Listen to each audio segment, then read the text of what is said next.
যারা ভিডিও দেখছেন না কিন্তু সবাইকে কমেন্ট করে যাচ্ছেন, তারা কি ভেবেছেন আপনারা ভিডিও না দেখে কমেন্ট করে গেলেই আপনার ভিডিওতে অনেক ভিউ চলে আসবে, আপনি খুব সহজে সফল হয়ে যাবেন? আরে ভাই, সফলতা এতটা সহজ নয়। আপনারা নিজেরা যে নিজেদের কত বড় ক্ষতি করছেন সেটা নিজেরাও জানেন না। আর আপনি ভাবছেন অন্য মানুষের ভিডিও না দেখে কমেন্ট করছেন, সেই মানুষটা অবশ্য বুঝতে পারছে না যে আপনি তার ভিডিও দেখলেন কি দেখলেন না, কিন্তু অবশ্যই ফেসবুক আপনাকে ঠিকই ধরে ফেলবে আর আপনার ভিউগুলা আস্তে আস্তে কমিয়ে দেবে। হ্যালো এভরিওয়ান, আসসালামু আলাইকুম। সাবিনা সিনথিয়া ইমুর পেজে আপনাদের সবাইকে স্বাগতম। আশা করছি সবাই অনেক ভালো আছেন। আমিও আল্লাহর রহমতে আলহামদুলিল্লাহ অনেক ভালো আছি। আজকে আমি আপনাদের জন্য নিয়ে এসেছি গরুর মাংসের রেসিপি। জানি সবাই বলবেন যে এটা অনেক ইজি, তবে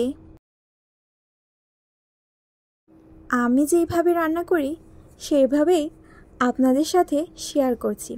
আশা করছি কেউ ভিডিওটা স্কিপ না করে সম্পূর্ণ দেখবেন। তাহলে চলুন শুরু করা যাক। প্রথমে তো দেখলেন আমি কুচি কুচি করে কেটে রাখা পেঁয়াজগুলো তেলের ভিতরে দিয়ে ভালোভাবে ভেজে নিয়েছি। তারপর যখন পেঁয়াজটা লাল হয়ে গেছে তখন তার ভিতরে স্বাদমতো লবণ, হলুদের গুঁড়া, ধনিয়া গুঁড়া, জিরা বাটা, আদা বাটা, রসুন বাটা, পেঁয়াজ বাটা আর গরম মশলার ফল,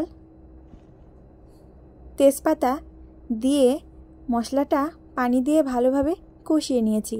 যখন মশলার উপরে তেল উঠে এসেছে তখন আগে থেকে পরিষ্কার করে রাখা গরুর মাংসগুলো মশলার ভিতরে দিয়ে দিয়েছি। তারপর মশলা আর গরুর মাংস ভালোভাবে মিশিয়ে নিয়েছি। আমি সবসময় যে কোনো জিনিস কষিয়ে রান্না করতেই বেশি পছন্দ করি। আমার মনে হয় কষিয়ে রান্না করলেই তরকারিটা অনেক বেশি স্বাদ হয়। আর আমি গরুর মাংস আজকে আলু দিয়ে রান্না করব, তাই কেটে রেখেছি। কিভাবে কেটেছি সেটা তো অবশ্যই দেখতেই পেরেছেন।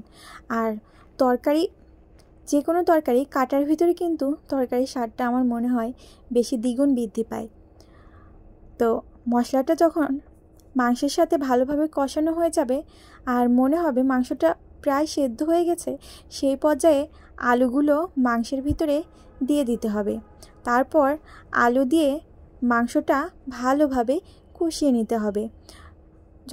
যখন দেখবেন আলুটা প্রায় সেদ্ধ মতো হয়ে গেছে তখন ঝোলের পানি দিয়ে বসিয়ে দিবেন। তারপর ঝোলের পানি যতক্ষণ না শুকাবে ততক্ষণ মাংসটা রান্না করে নিলেই হয়ে গেল আজকের খুবই মজাদার গরুর মাংস দিয়ে আলুর এই রেসিপি। আর হ্যাঁ, ভিডিওর প্রথমে অনেক কথা বলে ফেলেছি। আসলে তাদের জন্য যারা ভিডিওটা দেখেন না অথচ কমেন্ট করেন, তারা নিজেরাও জানেন না আপনারা নিজেদের কত বড় ক্ষতি করে ফেলছেন। এইগুলো করলে ফেসবুক নিজে থেকে আপনাদের ভিডিওটা স্প্যাম করে দিবে আর আপনাদের ভিডিওতে আর কখনোই কোনো ভিউ হবে না। আচ্ছা, আমার কোনো কথায় যদি কারোর কোনো খারাপ লেগে থাকে তাহলে আমাকে ক্ষমা করবেন। আর আমি সবসময় আপনাদের সাথে আছি আর আপনারাও সবসময় আমার পাশে থাকবেন। আশা করছি ভালো থাকবেন সবাই। সবাইকে অনেক অনেক ধন্যবাদ।